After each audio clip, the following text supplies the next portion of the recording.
So guys, English grammar का एक बहुत ही इंपॉर्टेंट फॉर्मेट जो आप लोगों को आज समझाने वाला हूं, जिसमें हम लोग बात करेंगे उन 3 पॉइंट्स की जिनसे आपकी ग्रामर में 4 चांद लग जाएंगे। यहीं से आप लोगों को पता चलने वाला है कि सेंटेंस का सब्जेक्ट कहाँ से निकल रहा है, सब्जेक्ट को मॉडिफाई कौन कर रहा है और सब्जेक्ट कॉम्प्लीमेंट क्या होता है। इन सब चीज़ों को हम लोग को समझना है। मुझे पता है कि आप में से कईयों को ये नहीं पता होगा, तो इसलिए वीडियो को पूरा देख लीजिएगा और इसको नोट डाउन कर लीजिएगा, जिससे कि कल को जब आप सेंटेंस करने बैठें तो आपको सेंटेंस करते समय इन सब चीज़ों का दिक्कतों का सामना ना करना पड़े। यस गाइस, सो वीडियो को शुरू करते हैं बिना किसी देरी के। चैनल पर नए हो तो सब्सक्राइब करके बेल आइकन प्रेस कर लीजिएगा। देखिए गाइस, सबसे पहले हम लोग बात कर रहे हैं पार्टिटिव की। पार्टिटिव क्या है गाइस? पार्टिटिव सेंटेंस का वह पार्ट है जिससे सेंटेंस का सब्जेक्ट निकलता हो, जिससे सेंटेंस का निकलता है सब्जेक्ट, वो कहलाता है पार्टिटिव। यस, अब जैसे कि आप लोग समझें एग्जाम्पल से क्या कहना चाह रहा हूँ मैं आपको। यहाँ पर हमने कहा, यहाँ पर एग्जाम्पल हमारे सामने है एक, the principal of our college. तो गैस, ये प्रिंसिपल कहाँ का है? कॉलेज का। तो प्रिंसिपल हो गया यहाँ पर सब्जेक्ट। क्या हो गया? प्रिंसिपल यहाँ पर सब्जेक्ट। कहाँ से निकल के आया? ये कॉलेज से। तो गैस, ये वाला पार्ट कहलाएगा हमारा पार्टिटिव। इसके हिसाब से वर्ब आ जाएगी, हैज़, इज, जो भी आगे सेंटेंस रहेगा। तो सेंटेंस में जिस पार्ट से सेंटेंस का निकलता है सब्जेक्ट, वो कहलाता है आपका पार्टिटिव। जरा एक और एग्जांपल समझते हैं। मैंने कहा the questions of this paper, the questions of this paper, the questions of this paper, इस पेपर के क्वेश्चन। तो कैसे यहाँ पर सब्जेक्ट जो है वो है द क्वेश्चन, और ये निकल के कहाँ से आ रहा है? ये निकल के आ रहा है ऑफ दिस पेपर, यानी कि इस पेपर में से निकल के आ रहे हैं क्वेश्चन सारे के सारे। तो ये हो गया आपका पार्टिटिव। क्वेश्चन के हिसाब से यहाँ पर वर्ब आ जाएगी, are very difficult, yes, have sold. तो इस तरह से आप लोग बात कर सकते हैं। तो गैस, यहाँ ये आपका काम कर रहा है सब्जेक्ट का और ये काम कर रहा है पार्टिटिव का। पार्टिटिव की एक पहचान मैं आपको और बताता हूँ गैस।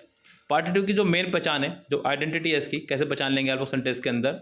तो गैस, इसकी पहचान है ऑफ, यानी कि ऑफ लगा होगा, यानी कि प्रीपोजिशन लगी होगी और उसके बाद जो भी पार्ट होगा, तो ये आपका कहलाता है पार्टिटिव पार्ट। सेंटेंस में प्रीपोजिशन के बाद जो पार्ट होगा उसको बोलेंगे पार्टिटिव। लेकिन ऐसा हर बार नहीं होगा। अगर उस पार्टिटिव पार्ट से सेंटेंस का सब्जेक्ट निकल रहा है तो वो पार्टिटिव होगा, वरना वो नहीं होगा। ऐसा नहीं कि हर बार कंपलसरी वो पार्टिटिव ही गिना जाएगा। फिर उसको हम लोग पीपी बोल देते हैं अगर सब्जेक्ट नहीं निकल रहा है तो। यदि उस पार्ट से सेंटेंस का सब्जेक्ट नहीं निकल रहा है तो वो आपका पीपी है।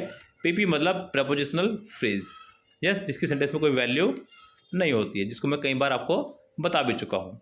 चलिए, जो अगला पार्ट है गैस वो है हमारा एट्रीब्यूट। एट्रीब्यूट क्या है गैस? ये बढ़ाता है सब्जेक्ट की खूबसूरती को, सब्जेक्ट के वो मॉडिफाई करता है एट्रीब्यूट। एट्रीब्यूट मतलब एक तरह से कह सकते हैं क्वालिटी। यस, जैसे कि मैं आपसे कहूँ, आप लोग मुझे बताइएगा यहाँ पर कौन सा सेंटेंस सही है। Madhuri Dixit, Madhuri Dixit the finest actress, the finest actress has joined India Got Talent। Madhuri Dixit the finest actress has joined India Got Talent।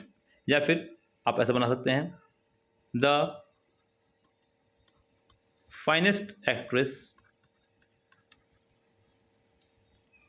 Madhuri Dixit, Madhuri Dixit has joined India got talent. अब आपको बताना है कि इनमें से कौन सा सेंटेंस करेक्ट होगा। देखिए, देखने में सेंटेंस दोनों ही करेक्ट लग रहे हैं स्टूडेंट्स की देखा जाए तो, लेकिन ये जो फाइनेस्ट एक्ट्रेस है ये इस सब्जेक्ट की खूबसूरती को बढ़ा रहा है माधुरी दीक्षित की। सब्जेक्ट यहाँ पर माधुरी दीक्षित ही है। माधुरी दीक्षित ने ज्वाइन किया है India got talent. Finest actress तो बहुत सारी हो सकती हैं लेकिन यहाँ पर माधुरी दीक्षित को मॉडिफाई कर रहे हैं, तो माधुरी दीक्षित ने ज्वाइन किया है India got talent.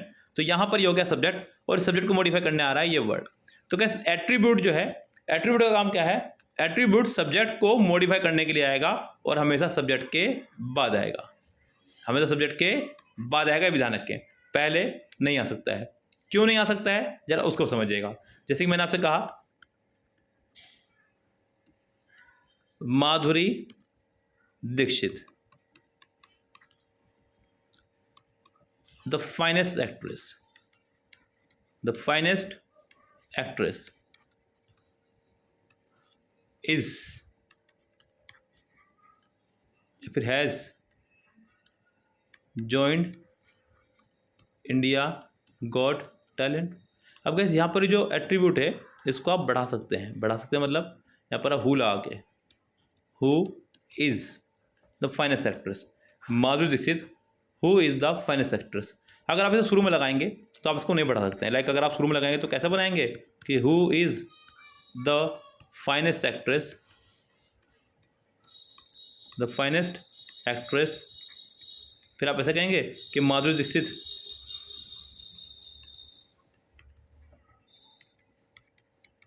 Has joined IGT। नहीं, ये बड़ा अजीब लग रहा है कि who is the finest actress, finest actress कौन है, माधुरी दीक्षित ने ज्वाइन कर लिया IGT, तो यहाँ पर कोई सेंस इसका नहीं बन पा रहा है। एट्रीब्यूट हमेशा सब्जेक्ट के बाद लगाया जाएगा। जैसे कि एक और सेंटेंस कहूँ मैं आपसे कह रहा हूँ कि my friend Raj is an engineer, और फिर मैं आपसे कहूँ कि Raj my friend is an engineer. अब आपको लगेगा कि शायद पहले वाला सेंटेंस करेक्ट है, लेकिन फिर वही बात, यहाँ आप लोग पहले सेंटेंस में इस पार्ट को नहीं बढ़ा सकते। अगर आप बढ़ाएंगे तो सेंटेंस बनेगा who is my friend, who is my friend, मेरा मित्र कौन है, राज एक इंजीनियर, सेंस नहीं बन रहा है। जबकि यहाँ बढ़ा सकते हैं राज हु इज़ माई फ्रेंड, जो कि मेरा मित्र है, इज़ एन इंजीनियर, एक इंजीनियर है। अब आप इसको बढ़ा सकते हैं और सेंटेंस को ठीक भी कर सकते हैं। तो यहाँ इसको बोलते हैं एट्रीब्यूट, जिसको आप लोग बढ़ा सकें। चलिए, जो नेक्स्ट पार्ट है वो है हमारा सब्जेक्ट कॉम्प्लीमेंट।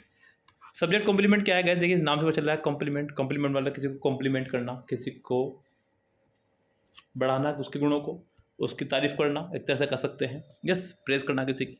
जैसे कि मैं आपसे कहूँ कि she is intelligent. Gas generally जो फॉर्मूला है वो ये है कि सब्जेक्ट होता है एक, वर्ब होती है एक, ऑब्जेक्ट होता है। तो सब्जेक्ट के बाद जो है वो कहलाती है वर्ब, और वर्ब के बाद जो है वो कहलाता है ऑब्जेक्ट। ये सिंपल सा फॉर्मूला है। तो यहाँ आपको इसी बात को समझना होगा कि ऑब्जेक्ट की जगह लिखा, ऑब्जेक्ट की जगह लिखा हो, किसकी जगह लिखा हो, ऑब्जेक्ट की जगह पर लिखा हो, लेकिन बात कर रहा हो सब्जेक्ट की, बात कर रहा हो सब्जेक्ट की, पोजीशन उसकी ऑब्जेक्ट पर हो, काम वो करे सब्जेक्ट के लिए, उसे बोलते हैं हम लोग सब्जेक्ट कॉम्प्लीमेंट। सब्जेक्ट कॉम्प्लीमेंट जैसे अपने देश में होता है, देखते ना आप लोग, अपने देश में रहते यहाँ हैं, बात करते हैं पाकिस्तान की हैं, वो सब्जेक्ट कॉम्प्लीमेंट है। इसी तरह से गए यहाँ पर तो है ऑब्जेक्ट की जगह पर, काम कर रहा है सब्जेक्ट के लिए, या आपको होगा सब्जेक्ट कॉम्प्लीमेंट। इंटेलिजेंट कौन है यहाँ पर, शी। जैसे मैं कहूँ कि नेहा इज लेबोरियस, तो गैस लेबोरियस कौन है, नेहा। तो ये क्या हो गया हमारा सब्जेक्ट कॉम्प्लीमेंट। क्लियर मेरी बात। इसी तरह से आप लोग कुछ भी सेंटेंस बना सकते हैं, यू आर बिजी, तो गैस यहाँ पर ये एडजेक्टिव का भी काम कर रहा है और सब्जेक्ट कॉम्प्लीमेंट का भी। यस गैस, तो फिलहाल ये चीज़ आपको समझानी थी। उम्मीद करता हूँ कि आपको समझ में आ गई होगी खूब अच्छे से। अगर वीडियो पसंद आया हो तो वीडियो को लाइक कर दीजिएगा, चैनल को सब्सक्राइब कर दीजिएगा, बेल आइकन प्रेस कर दीजिएगा। कल हम लोग बात करने वाले हैं एक नई पॉइंट्स की, जहाँ हम लोग बात करेंगे कि सेंटेंस के अंदर हम लोग नाउन, प्रोनाउन, वर्ब, सब चीज़ों को कैसे पहचानेंगे। यस, यानी कि पार्ट्स ऑफ स्पीच सेंटेंस के अंदर आप कैसे पहचानेंगे। यस गाइस, फिलहाल चलते हैं, लेते हैं आपसे विदा, मिलते हैं नेक्स्ट वीडियो में। तब तक के लिए bye bye, have a nice day.